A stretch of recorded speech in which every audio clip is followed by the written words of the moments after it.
मेहरबा आते आते देर हो गई, जिसका डर था वही बात हो गई।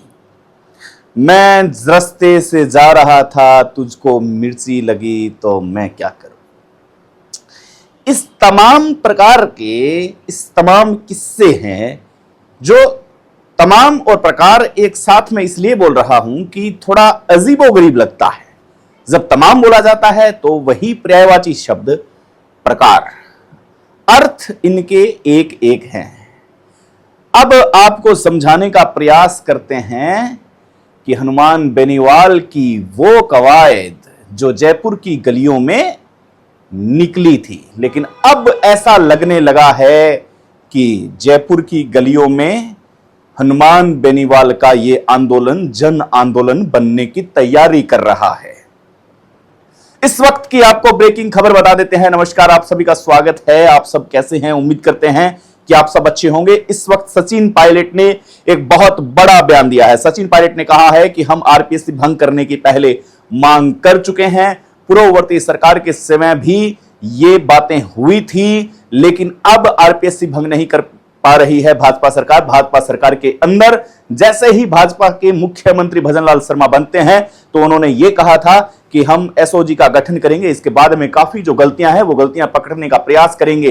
काफी ऐसी गलतियां हैं जिन्हें हम भूल नहीं सकते। ऐसे में नई सरकार पर आरोप लगाते हुए सचिन पायलट ने यह कहा है कि जिस प्रकार से राजस्थान के प्रदेश के युवा हैं वो लगातार सड़कों पे है, हमें राजस्थान के युवाओं के भविष्य की चिंता है और यह चिंता हमें सता रही है। सचिन पायलट ने यहां पर एक तीर से दो निशान किए हैं। हम यूं कह सकते हैं इस बात को डिकोड करने के बाद में कि हनुमान बेनीवाल अब अकेले नहीं है। हनुमान बेनीवाल के साथ सचिन पायलट का साथ अब उनको मिल चुका है। सचिन पायलट अब साथ में आ चुके हैं हनुमान बेनीवाल के, क्योंकि सचिन पायलट ने जिस प्रकार से हमने सुबह जिक्र किया था, हमने कल भी जिक्र किया था कि ये वही सचिन पायलट है जो अपनी सरकार के खिलाफ एक पैदल मार्च निकालते हैं। लाखों लोगों के साथ वो इस टशिंग में काम आते हैं। हजारों जगह पर उनका स्वागत होता है। क्या सचिन पायलट अब इन बातों पर बोलेंगे? क्या सचिन पायलट अब इन बातों को खोलेंगे? क्या इन बातों को सचिन पायलट आम मीडिया के सामने, आम जनता के सामने रखेंगे? लेकिन सचिन पायलट ने आज अपनी चुप्पी तोड़ी है। आज सचिन पायलट ने चुप्पी तोड़ते हुए कहा है कि पूर्ववर्ती सरकार में क्या हुआ, हमने किया, बेटर करने की कोशिश की, लेकिन उसके सबूत है जो एसओजी दे चुका है, उसके सबूत है जो प्रमुखता मिल चुके हैं। और अब ये जो वर्तमान सरकार है, भाजपा की सरकार, ये क्यों नहीं एसआई पेपर रद्द करने की मांग कर रही है? हम तो शुरुआत से ही एसआई भर्ती रद्द करने की मांग कर रहे थे। यानी कि यहां पर साफ है कि सचिन पायलट ने एक तीर से दो निशान लगाने की कोशिश की है। साथ ही साथ राजस्थान के प्रदेश युवाओं का प्यार पाने की कोशिश की, साथ ही साथ अपने ही सरकार में गहलोत सरकार और गोविंद डोटासरा पे एक तीखा प्रहार बोला है कि अगर इतनी बड़ी लापरवाही होती है तो उस समय सरकार किसकी थी? हमने भी सरकार के गैर मंसूबे पूरे न हो इसलिए हमने पैदल मार्च निकाला था। अब आती है मुद्दे की बात। यह बात सचिन पायलट की। अब जनाब सचिन पायलट को भी मानसिक रोगी करार देंगे क्या आप? क्या आपके पास सचिन पायलट को मानसिक करार देने की योग्यता वाली बातें हैं जो दिमाग में बैठ रही है या फिर नहीं बैठ रही? कल तक बड़े नेता कह रहे थे कि भाई ये गोविंद डोटासरा है, ये जाट नेता हैं, हनुमान बेनीवाल है, ये जाट नेता हैं। अब आपके ही सचिन पायलट बोलना शुरू हो चुके हैं।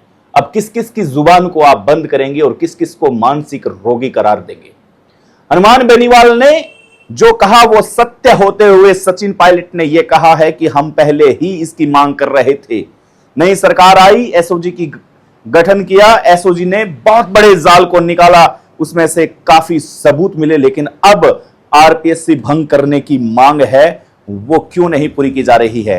हनुमान बेनीवाल जीत की ओर बढ़ रहे हैं और इसलिए अगर आप भी हनुमान बेनीवाल के इस संघर्ष को बधाई देना चाहते हैं तो आप बधाई दे सकते हैं, क्योंकि वो जीतेगा, क्योंकि लड़ाका हमेशा जीतता है, हार का मुंह कभी नहीं देखता है। सचिन पायलट का साथ मिलना, सचिन पायलट की ये बातें मिलना अपने आप में बहुत बड़ी बात है। अब कांग्रेस के लिए चुप्पी, कांग्रेस के लिए सन्नाटा छा चुका है कि कांग्रेस में कोई नहीं बोला। अशोक गहलोत, गोविंद डोटासरा, बड़े बड़े नेता अपने अपने कार्यक्रम में जाते हैं, लेकिन उस कार्यक्रम में जाने के बाद में वो बोल नहीं पाते हैं, वो बयान नहीं देते हैं, वो कुछ भी न तो आरपीएससी भंग करने की बात करते हैं, न ही कोई एसआई भर्ती मांग को रद्द करने की बात करते हैं, क्योंकि ये आवाज किसने उठाई? ये आवाज हनुमान बेनीवाल ने उठाई। ये आवाज हनुमान बेनीवाल ने उठाई, इसलिए अब हनुमान बेनीवाल से जलन है, इसलिए कोई भी नेता इस बात को रखना नहीं चाहता। लेकिन सचिन पायलट को आज जैसे ही मीडिया का सामना करना पड़ा, मीडिया ने उनसे ये सवाल, ये प्रश्न दाग दिया। सचिन पायलट के पास दो ऑप्शन थे, या तो वो उस रास्ते को छोड़ के जा सकते थे या फिर उन सवालों का वो सामना कर सकते थे। रखिए चेहरे पे स्माइल, रखिए चेहरे पे हंसी का वो नूर रखिए, क्योंकि कभी भी आपको किसी भी बात का जवाब देना पड़ सकता है। कुछ लोगों ने यह सोचा कि आंधी और तूफान है, हनुमान बेनीवाल के टेंट को उखाड़ फेंकेगी, इसके बाद में हनुमान बेनीवाल क्या उखाड़ लेंगे। लेकिन हनुमान बेनीवाल जितनी आंधी और जितना तूफान आया उतना ही मजबूत होते गए, क्योंकि हनुमान बेनीवाल को पता था कि मैं सही हूं, जो कर रहा हूं वो युवाओं के लिए कर रहा हूं। मुझे जातिगत नेता का करार दिया गया है, मुझे मेंटल टॉर्चर कहा गया है, मुझे मानसिक रोगी कहा गया है, लेकिन ऐसे नेता भी आएंगे जिसके बलबूते पर हनुमान बेनीवाल के तर्ज पर अन्य नेता बोलेंगे। और अब क्या कांग्रेस के लोग, क्या भाजपा के लोग ये भी बोलेंगे कि सचिन पायलट मानसिक रोगी है। धैर्य रखें थोड़ा, क्योंकि अभी तो शुरुआत है, इसका अंजाम क्या होगा ये राजस्थान के प्रदेश के युवा भली भांति जानते हैं। पीड़ा होती है, हनुमान बेनीवाल ने यह कहा कि पीड़ा होती है जब किसी छोटे से घर का चिराग निकलता है एसआई का सपना लिए, कंधों पे स्टार सजेंगे, जय हिंद बोलेंगे, लोगों की हम सेवा करेंगे, लेकिन उसी टेबल टॉक पर बात होती है, लाखों रुपए में पेपर को बेचा जाता है, यूं पेपर खरीदा जाता है। इस तरीके से जितनी तेज चुटकी नहीं बजती उतना तेज पेपर का आदान प्रदान हो जाता है। उनका सपना क्या होता होगा, उनके अपनों का क्या होता होगा, उनका दिमाग क्या कहता होगा, ये तमाम बातें सोचने वाली बातें हैं। दर्द वही जानता है जो दर्द का शिकार हुआ होता है। लेकिन अब टेबल टॉक की बातें जब आती है तो फिर बातें ये आती है कि एक हाथ से ताली नहीं बजती, ताली बजाने के लिए दो हाथों की आवश्यकता होती है। अब कांग्रेस के एक ऐसे कद्दावर नेता जिनके साथ गहलोत की साठ गांठ नहीं रही, जो आपस में मनमुटाव का एक प्रपोजल लेकर के पैदल मार्च किया था अपनी ही सरकार के विरुद्ध, वो नाम है सचिन पायलट का। और सब पूरा राजस्थान प्रदेश ये सोच में डूबा था कि सचिन पायलट आखिर कब बोलेंगे, लेकिन वो समय आ गया, सचिन पायलट बोले।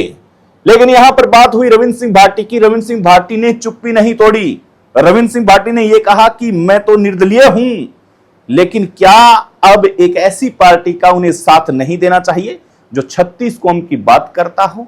कभी न कभी भूंगरा गैंग त्रासदी पे जब संसद में आवाज, सबसे बड़ी पंचायत में देश की आवाज उठाई थी, तो रविंद्र सिंह भाटी ने ही कहा था कि ये हनुमान बेनीवाल है जिन्होंने सर्वप्रथम भूंगरा गैंग त्रासदी की उस बात को सबसे बड़ी पंचायत में रखा। आज वो भी नहीं कह रहे हैं। क्या मजबूरियां हैं? क्या राजस्थान प्रदेश के युवाओं की मेहनत इतनी सस्ती है कि जो लोकप्रियता हासिल हुई है ये युवाओं की वजह से हासिल हुई है, चाहे वो सचिन पायलट हो, चाहे वो हनुमान बेनीवाल हो, चाहे वो रविंद्र सिंह भाटी हो। लेकिन इन्हीं युवाओं की जब बात आती है तब ये लोकप्रिय बनाने वाले, ये ट्रेंड में ऊपर ले जाने वाले, इनकी कोई बात नहीं करता, कोई सूद नहीं लेता है। इसलिए आज बात करना सही है। आज का समय अगर निकल गया तो फिर यूं सोच लीजिए कि कभी वापिस समय ऐसा आएगा ही नहीं। चलिए, हनुमान बेनीवाल ने अंत में क्या कहा वो हम आपको बता देते हैं। हनुमान बेनीवाल ने यह कहा कि मैं इतनी औकात रखता हूं कि पर्चे बदलवा दूंगा, सरकार गिराने में समर्थ नहीं है तो क्या हुआ। इतना भयंकर प्रेशर बन सकता है कि राजस्थान की राजधानी से भारत की राजधानी दिल्ली तक जो आवाज जाएगी, फिर वहां पर पर्ची बदलने की कवायद शुरू हो जाएगी। ये हनुमान बेनीवाल के वो शब्द थे जो हनुमान बेनीवाल ने उन प्रदेश के युवाओं के लिए कहा है। आप अपना ख्याल रखें और साथ में एसआई पेपर एग्जाम की अपडेट चाहिए तो हमें जरूर फॉलो करें, देखते रहें। आज सचिन पायलट बोले हैं, ऐसे ही चटखारे विश्लेषण आपको मिलते रहेंगे, क्योंकि विश्लेषण करना जरूरी है, युवाओं की बात है। बहुत से लोग हैं जो कमेंट करते हैं हमें, हम उनका नाम है जो लिए देते हैं। बहुत बहुत आभार आप सबका। आपने हमें इतना प्यार दिया, इतना प्यार दिया, ये प्यार हमारे लिए किसी जड़ी बूटी से कम नहीं था।